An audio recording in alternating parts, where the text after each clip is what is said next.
StreamYard or we're live. Yeah. There we go. I don't believe we're live until I see it live on LinkedIn. So I've got all sorts of windows open here. So if we are live, if you can hear us, if we need proof of life, are we truly alive?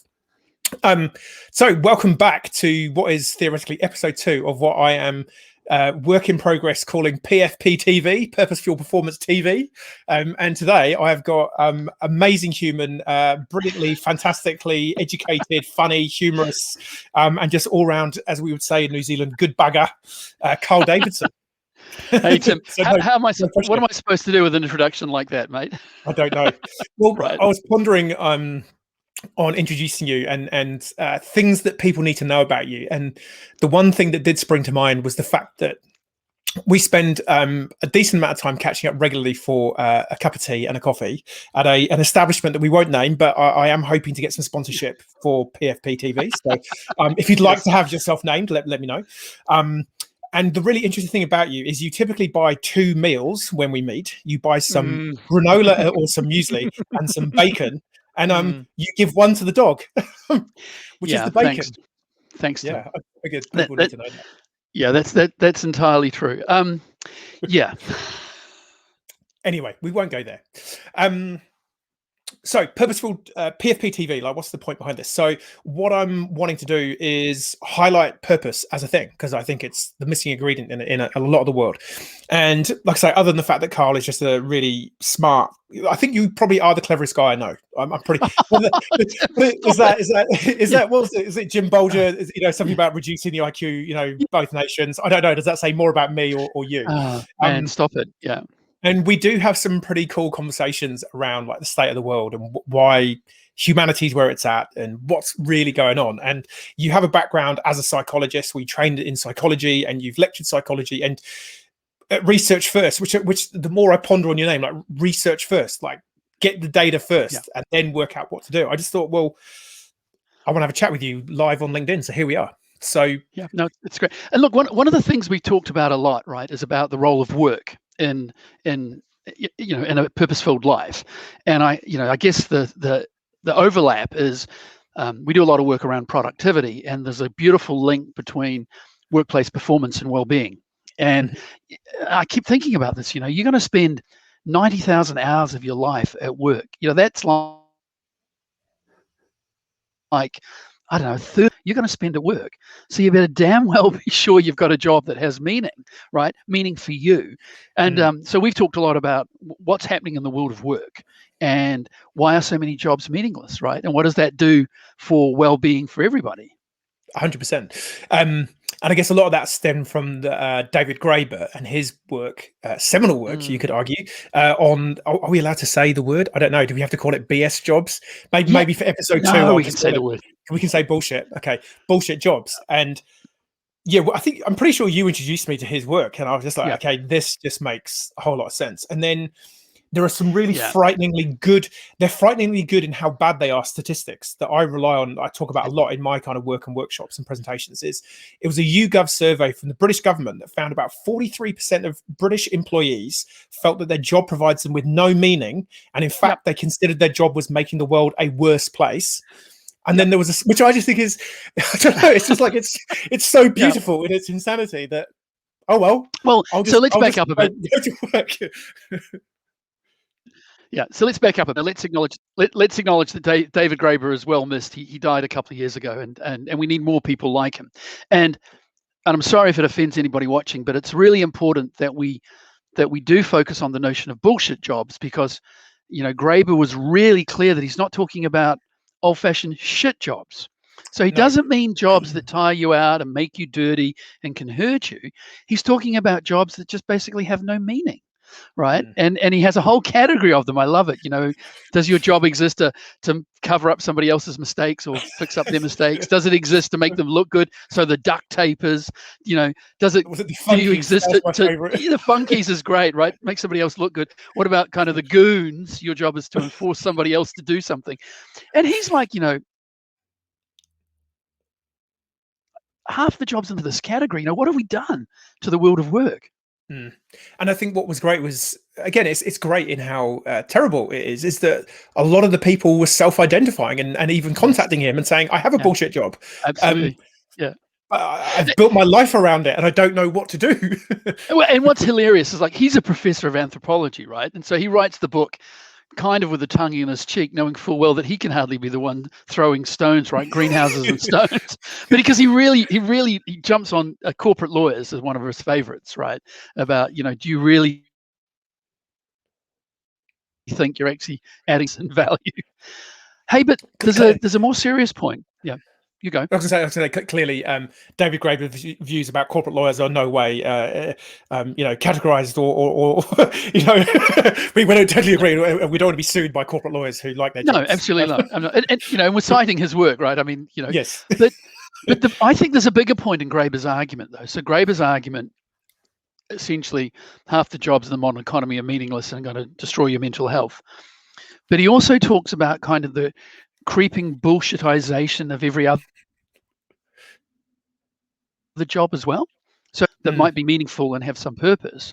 More and more of that work is going to be taken up with meetings and filling out forms and going to committees and all of that stuff. And I mean, he's an academic, so he talks about how today to be an academic means you do less and less research and teaching and more admin, right? So even the jobs that look like they might be things that you would care about and aspire to might actually still drive you crazy because of the way we go about structuring work today. I mean, and I guess I was also pondering on this. It's, like you say, you and I would probably be right up there in terms of potential bullshittery for our job. I do corporate coaching and training. It's like no one seemingly wakes up in the morning and goes, I know what I need. I need a corporate coach and trainer to come in and help me do stuff. But to what end, though, right? No. Come on, Tim. To be fair, I mean, to what end, right? I mean, if you were just coaching for the sake of it and all you cared about was getting to the end of the day and handing out the certificates, yes, then that probably fits into Graeber's category. But actually, if what you're trying to do through that teaching is empower people to live a more purpose-filled life, then that's got to be a good thing, doesn't it? I should probably get on and do that then, shouldn't I? No.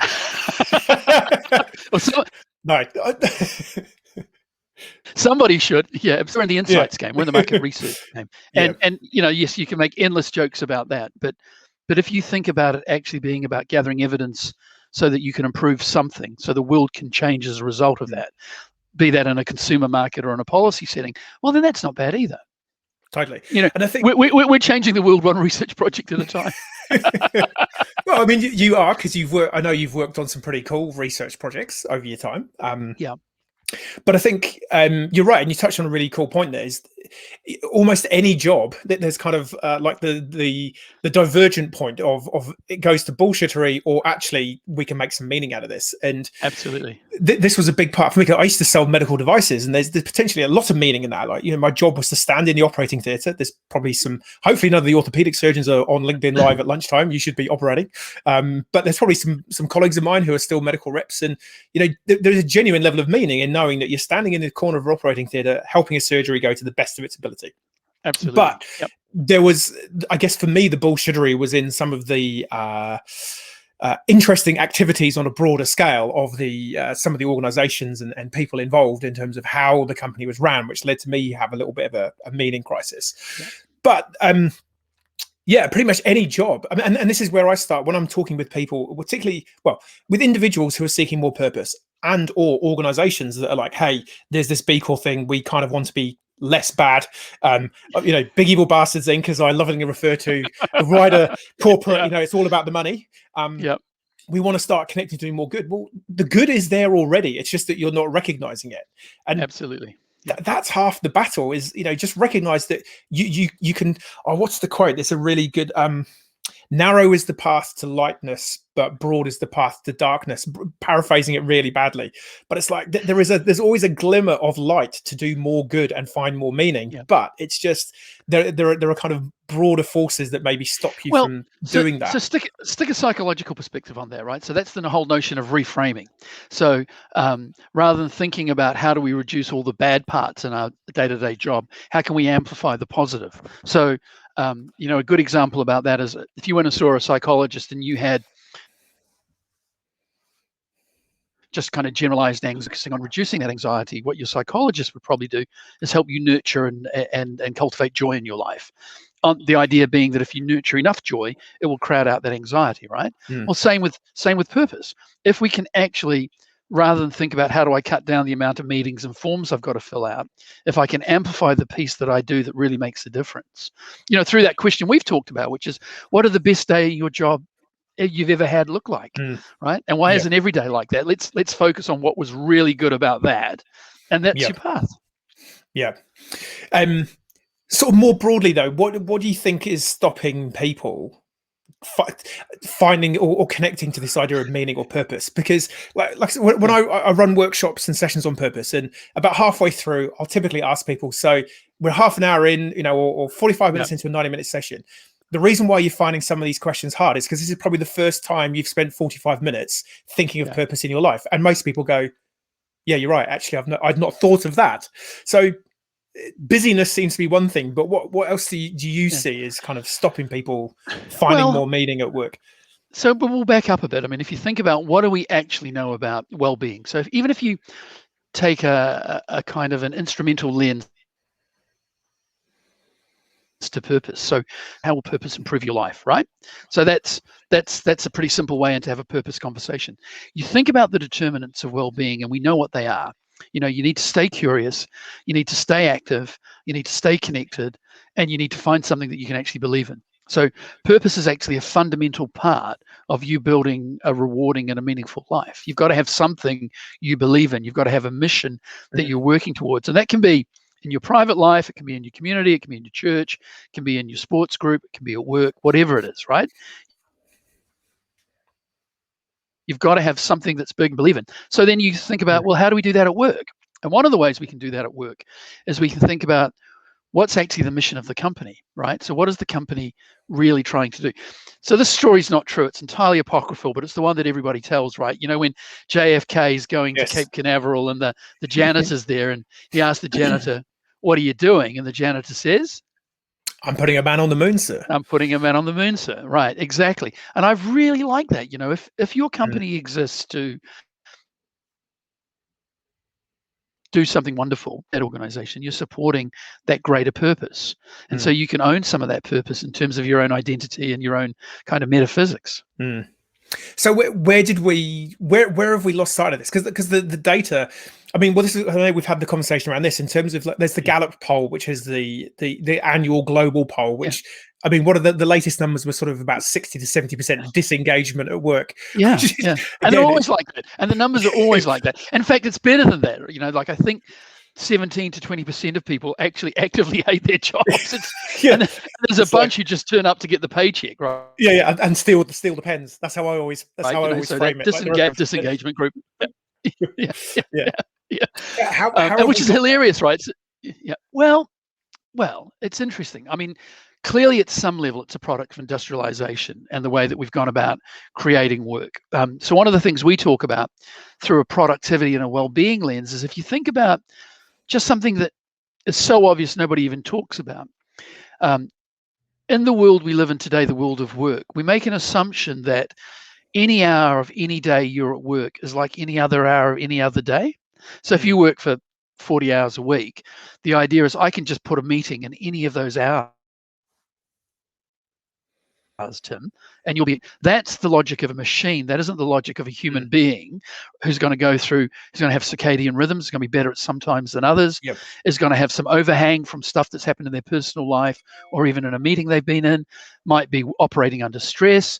So actually thinking about how do human beings work and get along, and then could you design a workplace which is, that supports that?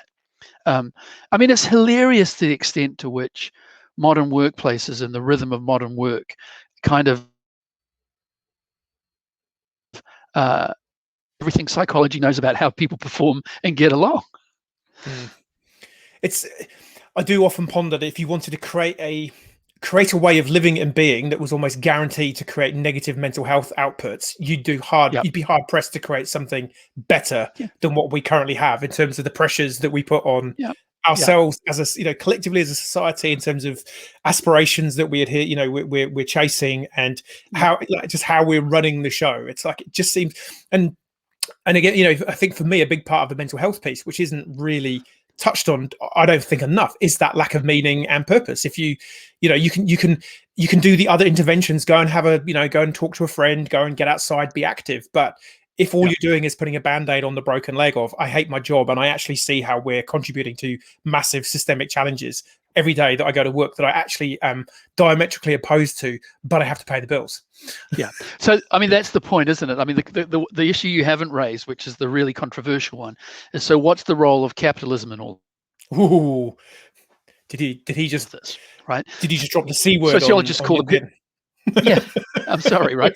But sociologists often call the period that we're in right now late capitalism, like it's a different kind of capitalism to the original version, right?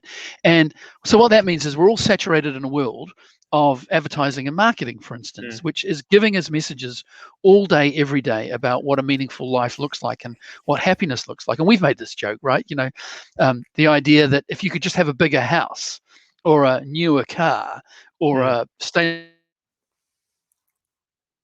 steel toaster, there's a whole industry that exists to tell you that. And the idea that you as an individual could resist those pressures is nonsense, right? There's no way you're going to be able to resist that, because you're swimming in it, everybody you love is swimming in it, and everybody you meet is swimming in it. But in a world of finite resources, economic growth forever just simply can't go on like that.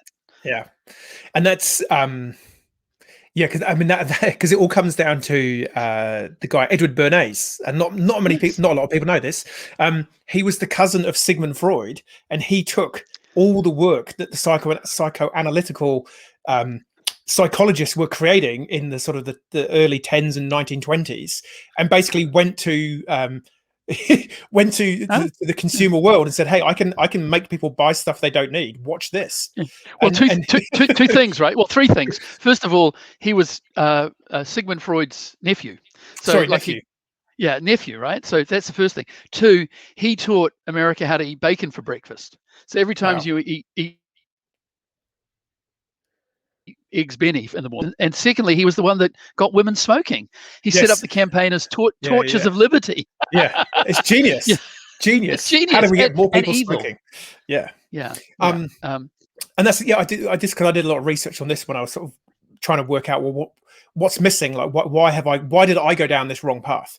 And this was research that I did from you would probably know this number, but maybe 4 or 5 years ago, the average amount of money spent globally by the advertising and marketing sector was $500 billion.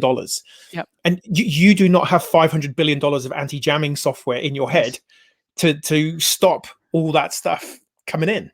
So it's you're right up against it.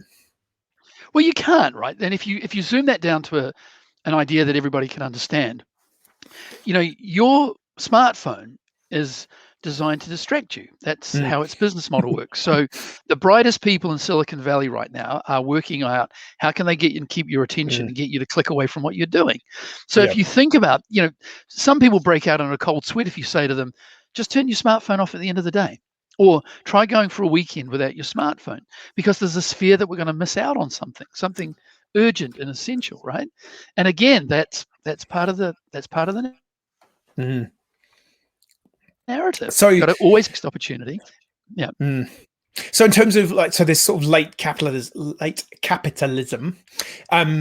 when do you see historically when did we go down slightly the wrong path, or is it not as obvious as like a bifurcation? Is it lots of little I don't think it's that obvious. And we should say, I mean, we're letting our privilege show too, right? Because it's easy to think that now we have these jobs and pity poor us, there's not enough meaning in that work, but people have toiled, and yes, they didn't necessarily work to the same rhythm we do now, but they work to live, and we don't need to do that, which has created the opportunity for us to reflect and think and ask, is there a better way? There have been people throughout history that have been able to do that, but they've always been from either the aristocracy or the some sort of privileged class. So we absolutely have a privilege to do it. But the question you keep raising is, given that, given all that privilege and given all the hard work that got us here, surely we can do something better than this, right? Yeah, exactly that. I mean, really, I mean, 4.5 million years of human evolution is the answer. Yeah, the one that I refer to most frequently is there's a product. It was designed in Australia, I believe, and it's a dog selfie phone attachment, so that you can clip it to the top of your phone, so that you can get a better picture of you and your dog. And it's like, is this peak humanity? I mean, the other one was it maybe 4 or 5 years ago now? A group of Japanese scientists landed a robot on a meteoroid in outer space. You know, we've had Elon Musk land a rocket ship on a floating pontoon in the middle of the Pacific Ocean. I'll never forget the day that happened, because on the same day we had a guy, we just finished building a house, and the guy was the door would either wouldn't lock properly or it was loose. And I was like, could you just make the door work? And after an hour of fiddling, he said, I'm really sorry, mate, but I can't do any better. And I'm like, you do realize I've just watched a guy landing a rocket. You can't make my door. Okay, just go. Yeah, but that's brilliant too, isn't it? Because I mean, you're highlighting just how incredibly inventive and smart human beings can be, right? I mean, you know, I think about it as, you know, the world is so much more affluent now than it's ever been. At least in the West, you know, people are living longer than they ever did, and yet, what are we doing with that? You know, and this isn't a call to storm the barricades and overturn capitalism. It's just a case of, can we find a way to soften it, so that we all have the opportunity to think about what is our legacy and what really matters to us, and you know, how can we be the best we can be? And that goes back to the Graeber piece, right? Because often it's our jobs that create that frustration. And I mean, the thing I should have said at the beginning, you know, I was an academic too for a long time ago, for a few years, and I left because I ended up hating the job, but I never lost my love for the work. In fact, I still do the work now, the scholarship, the research, the writing, the teaching, but I hated the job. You know, and it's like, well, how can we then take the bits of the work that matter and give people joy and present that in a way that doesn't drive them crazy? Yeah, totally. And you bang on the money as far as I'm concerned. You know, a phrase I like to say is, you know, we've never had it so good, but we've never felt so bad. We've got, you know, we have this in everyone pretty much watching. If you're watching this, you've got one of these. You know, you can get the answer to any question that you've ever pondered within milliseconds. You can go on to AliExpress or whatever, or Amazon, and buy anything that you could possibly imagine, and it will get here. Barring, I believe the man in the sewers has moved his ship now. But, you know, in general, within a couple of days, it's here. Well, we are so depressed and so disconnected. If we can, and this is where my hopes. That's my Carl was asking me that's my B Corporation certificate. You know, if more businesses could take the talents, the skills, the competencies, the capital, everything that we've got, and actually solve some meaningful challenges, or just do something that actually matters to a few more people, we'd be in a better place. So we say all the time, you know, we've created a world where we can do anything we want, but actually we've run out of ideas why we would do anything at all, because we've lost that bigger purpose. I mean, there is some serious psychology in here as well, right? So, you know, you talk about go online and buy the AliExpress thing. You get the little opiate hit in your brain, and you think you're going to be happy. It turns up and you're not. That's called hedonic adaption, right? Which is the idea is that you're going to get used to anything in your life. So if you buy yourself a bigger house and a newer car and a stainless steel toaster, even if you're craving those things, once you've had them for a little while, they will cease to bring you any joy. So in terms of consumption, what psychologists say is buy experiences and not things, you know, because the experience will last much longer than the thing will give you joy. And this goes for, you know, anything almost. Totally. So again, something I refer to quite often in my sessions, you know, as a Jones, I release you from having to keep up with any of us. We are completely full of it. We do not have all the answers. We don't have all the cool toys. You know, it's, you know, there's quite a few sort of cheesy one-liners, but, you know, stop competing with who you kind of could be based on someone else's perceived success. Just be a better version of you day by day. Play your own game. Absolutely. Understand the good that you can do, and get on with it. But because of that social media and the marketing, it's hard. But don't forget, but it's important to note that things like social media and marketing work because they play on what goes on in our brains. The fact that we're tribal and that we make those comparisons. I mean, social media is not the problem; it's the symptom of a much bigger problem, right? And distraction by your smart device isn't the problem. The problem is you're craving. So the thing about keeping up with the Joneses is that your brain's wired to make upward social comparisons. So you'll notice that when your wife's talking about, can we have a bigger house, or I'm talking about, can we get a faster car, you're never looking around at the people that have a smaller house or a shittier car. No. You're always looking at your mates that got a bigger house and a nicer car. And if you've got some rich mates, that's a pretty difficult place to be, right? Yeah, because you're always thinking, I could have that, I can have that. So here's the great example of that. I love this story. The most dissatisfied airlines, when airlines used to fly around the world, are people in first class on average. Right. And the reason people in first class are the most dissatisfied is if you're flying first class all the time, you have friends that have private jets. Right. So you're not thinking about those suckers down a row 48 who are jammed in, right? You're thinking about your mates that didn't have to go through security and have just taken off to the Caribbean in their private jet. It's upward social comparisons. Yeah, which is tough. So it seems to me, in all the research that I undertook in terms of like purpose, like what is it? Why? Well, when I discovered that maybe purpose was the thing that had been missing, and I'd been sent down this path, been on that hedonic treadmill.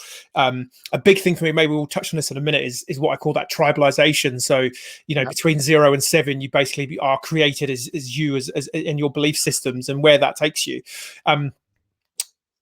For us to have better systems, we need better organizations that demand better systems. But to get better organizations, we need better people, which is, I kind of keep coming back to the fact that there's the individual, but the individual working to the betterment of the collective seems to be the sweet spot. Because if you try and collectivize, you end up where we seem to have tried some situations around the world where it's all about collectivism, and it's, the collective above the individual. And clearly, dear old Maggie, there's no such thing as society, just do you. Every time I read that, I just did you really say that? You actually said there's no such thing as society. I know, but hold on, but rewind a bit, right? So I mean, even if you're thinking at the level of individual, you still got to think about what are the assumptions. So imagine a world, right? This is Bregman's work, the guy that wrote Utopia for Realists, just wrote that brilliant book, Humankind. Yeah. And why that's a great book, a great read, is because essentially the argument is, what happens if you start from the assumption that people are good? So what happens if you just start from an assumption that people are good and they want to be excellent? Imagine the differences that would make. Go back to workplaces. Every workplace policy is based on on that one person, 1%ers that break the rules, try and rip you off. Imagine if you wrote policies for the 99% in your workplace with a single policy that says, just don't be a dick. I was gonna how do I weave that in from that post? Cool. Yeah, obviously, you that's why I love that post so much, right? What's our policy on drinking in the workplace? Don't be a dick. What's our policy on driving work cars? Don't be a dick. Yeah. Shout out to Michael Philpott. I'm surprised he's not commenting and giving you some abuse yet, but he's obviously out for lunch. So, and I hear totally, and I've dug into. I'll try and make sure I put a link to Bregman's work, or some of his resources. And part of me is like, it's all good. You're right. Most people are brilliant. But then you go and meet some humans and you go, oh my word, like we're doomed. Well, again, let me stick my psychologist hat on again. So in psychology, there's a thing called the fundamental attribution error, right? And what this says is that you try and describe your own behavior, you're really sensitive to the external conditions under which your behavior occurs. So let's say you go home, you've had a really tough day and you snap at your wife, right? At some level you'll go, that's not really me. I had a really tough day. I'm tired. And even when you apologize, you'll still refer to those external conditions that drove your behavior. But when we see somebody else behaving badly that we don't know and love, we attribute that to something fundamental about them. So somebody else snaps and it's like, well, they're just an angry, moron or a cockwomble or something. right? But to ourselves, we always give ourselves a break. So that's when you start thinking about, are other people bad or good? Do they have good intentions? Just because we see them behave badly doesn't necessarily mean they don't have good intentions. It could have just been a really bad day. Somebody said to me years ago, and I've always loved this: try and seek explanations of the behavior of other people in charity. Try and think, what is the most generous interpretation of that behavior? So if you see somebody driving like an idiot, right, either they're an idiot or they're in a hurry to get somewhere. Yep, they've got to get to the hospital because maybe their mum's sick or they're something they need to. And that way suddenly you feel much more generous towards them, because we've all been there and we know what that feels like. Yeah, and I think I guess that plays out more broadly in the whole just society in general. There are some people who will whatever system you created to try and make sort of the closest to utopia you could get, where everyone's having a great time, there's always going to be someone who wants to game the system, but that number is actually generally quite low. And like you say, there's probably a reason as to why they're behaving that way, and if you can get to the heart of that, the bottom of that, you'd be able to solve some stuff. And if you put an evolutionary perspective over this, don't forget, once upon a time we would have lived in small tribes. So if that person tried to game the system, we might let them get away with it once or twice, but then we'd banish them. And banishment was a death sentence, right? Because if you didn't have a tribe to look after you and feed you, you're not going to make it on your own. But now we don't live in tribes, and absent things like social media, you can get away with. You can get away with a lot of stuff. And that was an interesting piece I read a few years ago. Again, was how the advent of agriculture kind of was perhaps the beginning of the lack of empathy, because I can now grow everything that I need, and I don't need Carl. Whereas 2 weeks before, I had my farm all ready to go. You might have some, I don't know, some wild boar meat, and I've got some berries, and we put them together, and we can make a really nice dinner together. Whereas now I don't need you. But it's you might not. No, but you're talking in an instrumentalist sense, right? But I mean, think about all that research about well-being, about communities, about friendship groups. You absolutely need people who care about you around you, because that's, you don't just need your tight-knit family group. You're also going to need 4 or 5 really good close friends. You need somebody in your life who you can call at 3 o'clock in the morning to come and bail you out of, after you've been whatever it is, right? And no matter how successful you are by other measures, if you don't have that kind of core group of support, at some level your life will just feel like it's a failure. Totally. But it seems to be that the last, I look back on growing up as a kid in the 80s and 90s, you had, in the UK where I grew up, we had the No Fear brand, he who dies with the most toys wins. You got Maggie and Ronald kind of going, just do your own thing, man, fight your own battle, again, just play your own game. It just, I don't know, I just kind of feel like there's a lot of things going against the ease of you being more community focused in the modern world, whereas compared to that tribe. But what a sociologist would say is, the reason why that No Fear brand and that whole narrative played so well in the 90s is it fitted beautifully with kind of neoliberalism. It was sort of the underpinning of neoliberalism. And we know how neoliberalism ended up. The narrative often follows the much broader power settings in society. And now the great news is we've got really good empirical psychological research that shows that none of those things are going to work for you. They're not going to bring you happiness.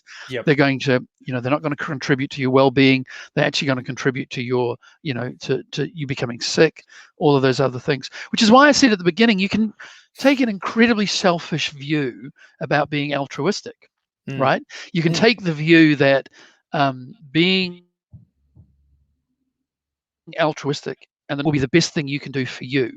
We say to people that designing a psychologically sophisticated workplace might be the most economically rational thing you can do in terms of getting people to stay engaged, to be productive, and to, and remain at work.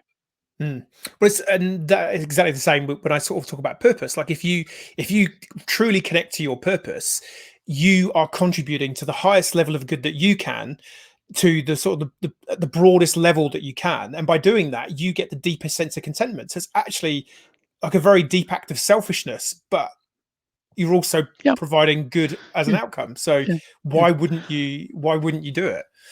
Yeah. I've had this conversation with lots of friends of mine who are economists, and at some point those words cease to have any meaning, right? So if I'm being altruistic because it works for me and it works for everybody else, what does it matter? Right. Yeah. We just want you to be. Yeah, we just don't want you to be that kind of Margaret Thatcher. There is no society. It's all about you. Let them eat cake. Yeah. So how do what's like purpose is so great, like having more meaning in life is so great, yet the data is that a lot of people don't have it. So what is the block? Where do you see, like, what could someone's listening to this and they're like, I need to, like, what's the number one thing that's probably stopping them finding more meaning from your perspective, from a research perspective? Yeah, well, two things. So, I mean, the research says two things. One is start where you are and start small. So everybody already has more empowered or more authentic than other parts of their lives. Actually think about what that is. And you see this in New Year's resolutions and other places like that, right? So a lot of people already know. So that's the first thing. Start where you are and start small. The second thing is the flip side of that, which is sometimes it's really, really hard to be able to identify what it is that you want, but it's pretty damned easy to identify the things you don't want. So, one of the paths towards a more meaningful life or a life with purpose is just to stop doing the things you don't like. Crazy idea. Yeah, that's easy. Stuff about being part of having a much bigger narrative, a much bigger vision. Nice. I mean, one of the things people play is the deathbed game, right? Which is, so fast forward to the end, whenever it is for you, and what is it that you want people to be able to say about you? What do you want as your epitaph? What do you want people to say at your funeral? That we all heard it, right? No one ever said in those dying moments, "God, I wish I'd spent more time at the office," or I just wish I'd uploaded more of that.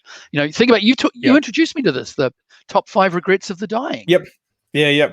And although having said that, there's a couple of people I know who actually probably would be, can I just have one more go on Excel?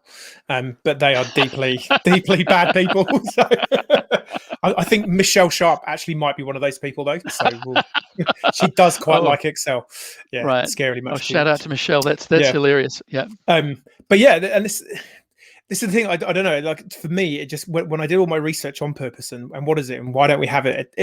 You put it all together, and it's almost screamingly obvious what's wrong and what you need to do, and yet we still don't seem to be there. Yeah, I mean, the top 5 regrets of those close to death was written by she was a lady working in a hospice in the UK, and she basically just sat down and was having conversations with people at, getting to the end of their life, and she would just be asking them, so what did you like about your life? What would you like to have done? And the number one, which just closes the loop on the purpose thing so well, and actually we can bring in this tribalization piece on the back of this, is I wished I'd lived a life true to myself, not the life that others had wished for me. And that for me is like, that's at the heart of why most people are struggling and suffering needlessly with this complete lack of meaning in a world of abundance where we can have pretty much anything that we want. And for me, that looked like going to a good school in the UK, but the outcome that the school wanted was for me to go to university.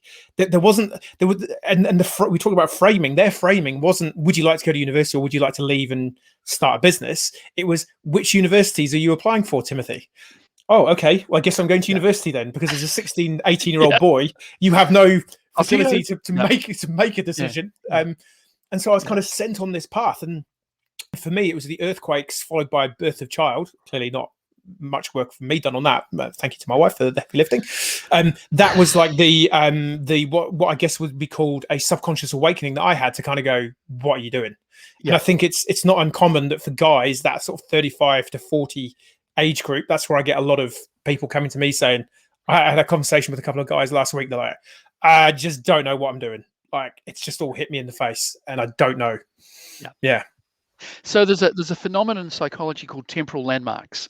One of the most interesting, a fun study in psychology is they analyze people who signed up for the New York Marathon, and you were much more likely to be 29, 39, or 49 than any other age. So people wanting to wanting to run that marathon before they hit. Yeah, so the before.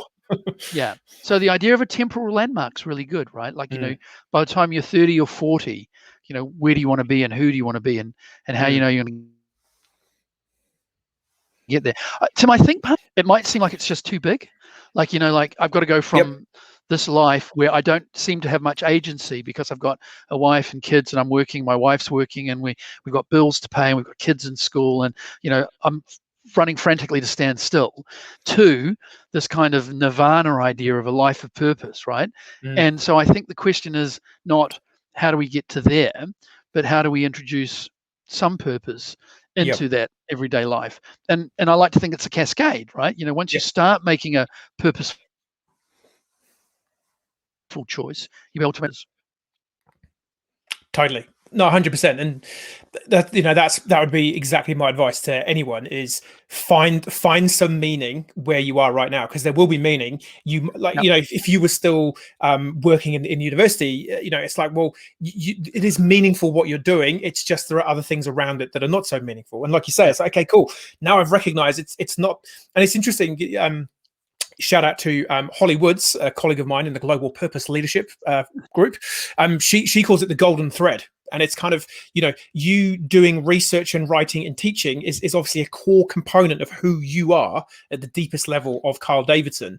You're still doing it. You're just doing it in a different manner, in a more commercial setting, in your own business, where you get to, I guess, do mostly what you want to do, obviously, without being I know that you'd be a benevolent dictator, and you would get my vote to lead at least Christchurch, if not New Zealand. Yeah.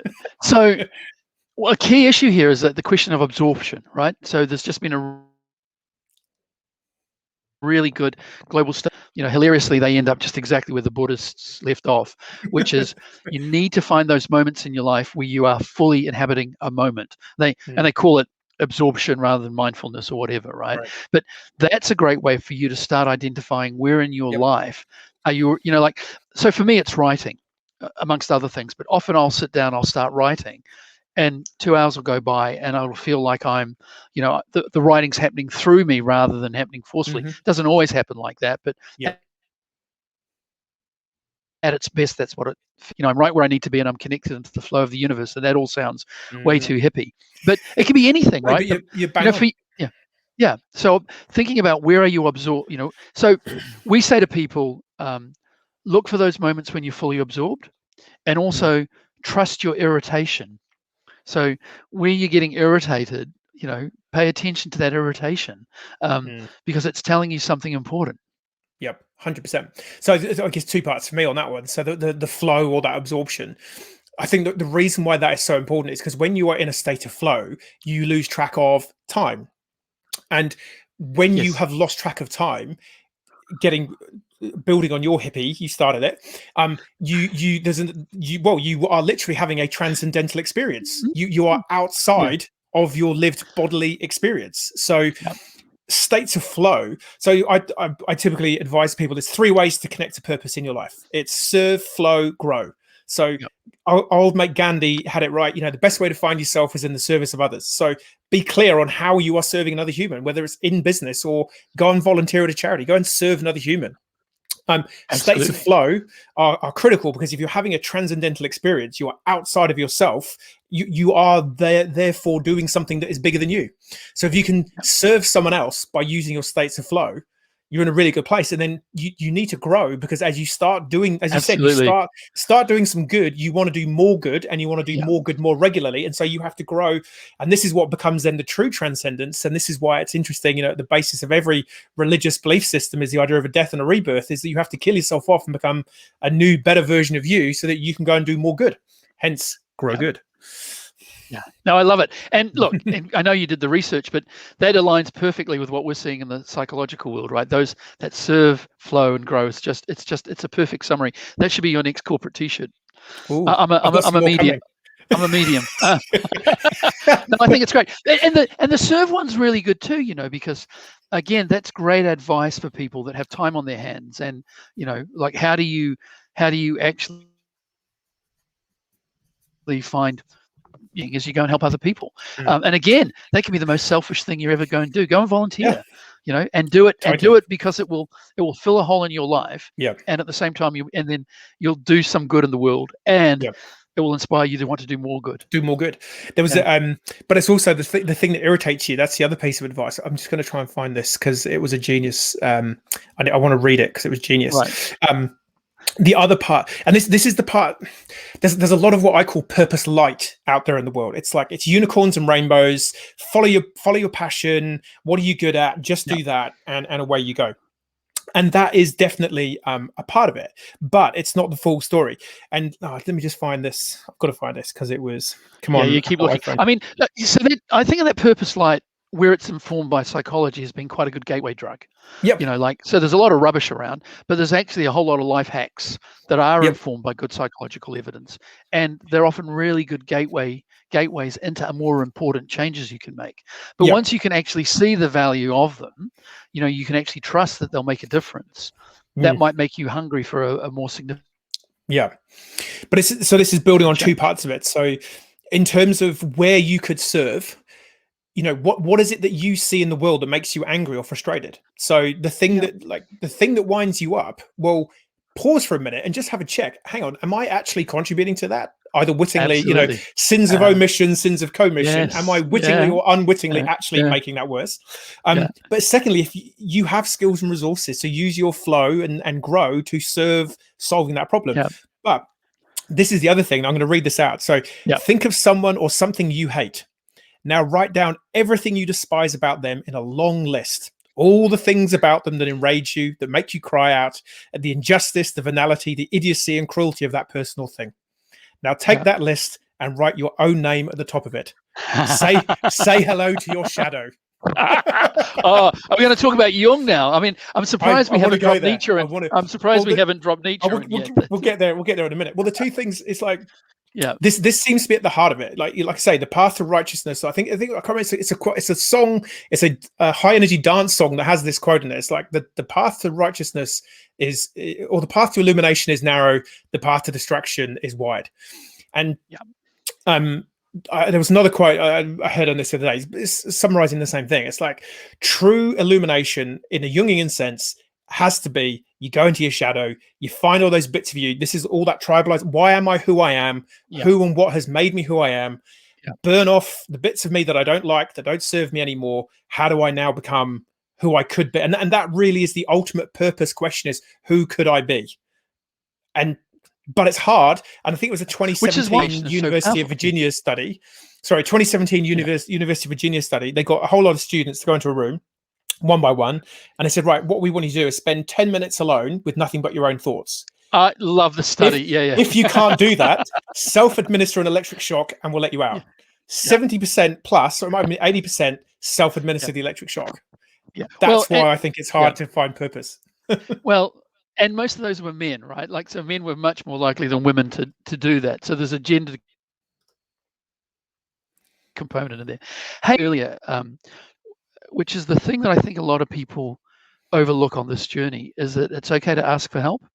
In fact, again, there's really good empirical evidence that shows people are much more likely to help in every way than you could ever imagine. So being able to ask for help from others is really, really key. But so is focus. You talked about making a list and putting your name at the top of it. We often work with companies at the beginning of the year, and we get them to write down 15 goals for the year. And then we get them to from 12 and just focus on 3. Like focus is because focus is important. And as soon as you split your attention, the chance of you achieving those goes down. So, just pick 2 or 3 big things. So the other one, I want to definitely go a bit of Carl Jung on you. Were you named after Carl Jung? Was that? Did you change your name? No, I wasn't. The other one is Maslow. Yeah, and not a lot of people know this, but his hierarchy of needs, when just before he died, he had an unpublished, updated version, and above self-actualization, he had worked out that transcendental purpose absolutely was the answer. And again, it doesn't seem to be even that well taught to psychology students, let alone more broadly the wider species. So what's all that about? Yeah. But that goes back to what we said at the beginning, though, right? So you've got to acknowledge our privilege. So, that's exactly the point. So we can have a conversation about transpersonal experiences because we're well fed, we're warm, we're healthy. All of those psychological needs are taken care of, which frees us up to think, is there something more going on than this? So you said, how did we get here? There's both a negative driver and a positive driver that's brought us to this moment to be able to sit down right now in safety and have a conversation about, how do we find more purpose in our bullshit life? Jobs. Yeah, it's a luxury, right? But it's great that we can do it. How bullshit is this? Yeah. Oh man, this is so tough. Yeah. What's the and we ask this. We ask this in our wellbeing seminars, right? How far back to go before the only thing anybody would care about is how we're going to get fed tonight? Yeah. Well, clearly, based on lockdowns around the world, not very far. Exactly. Yeah. It's like, what do you mean? There's no toilet paper? Yeah. Well, we get one boat stuck in the Suez Canal, and the price of gas goes up around the world. Go figure. Yeah. Hey, I want to say one other thing too, which is a great insight from psychology that isn't sexy, is that often we focus on creating new things. We overlook the value of maintenance. So what I mean by that is it's easy to envision a different you or the ideal you, and much harder to think about all the things you're doing at the moment that are working really well. Right.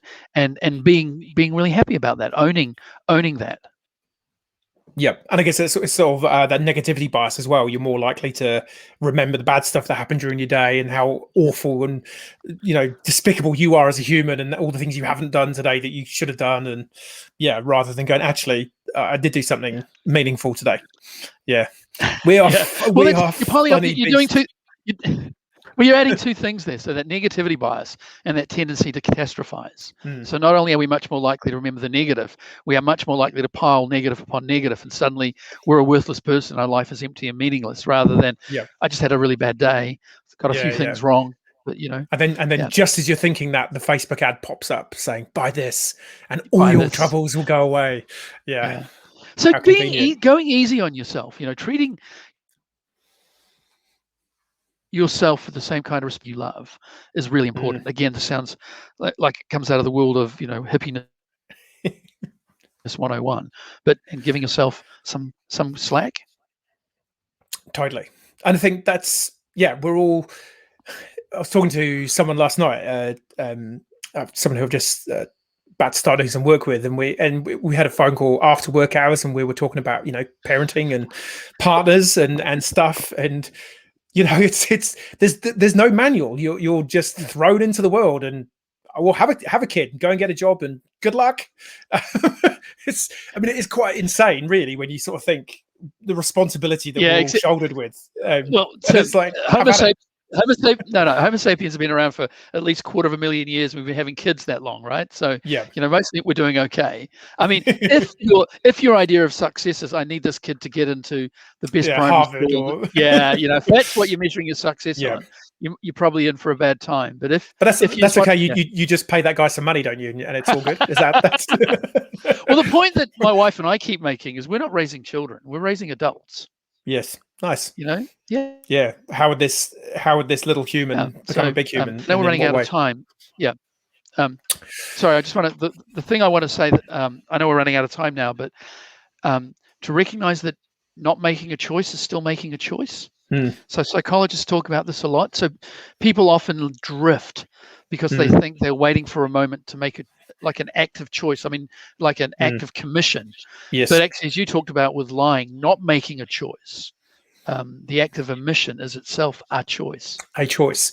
You just maybe haven't, sort of rationalized it so deeply. And I think that is a big thing that does sort of stop people maybe going on that purpose journey. Certainly, my experience is two parts to it. It's almost like a sense of Stockholm syndrome.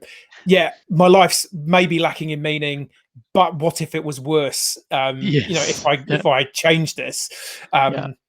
And I guess it's this one's straight from Michael Philpott. People only change when they're sick and tired of being sick and tired. And we typically wait for a truly, traumatic event or near-death experience before we make, we need that fire underneath us to. Yeah. Well, and the reason for that, again, back with psychological hat on, is because we often mistake reversible decisions for being irreversible. So, what we talk about a lot in my world is, if it's an irreversible decision, you better choose carefully, right?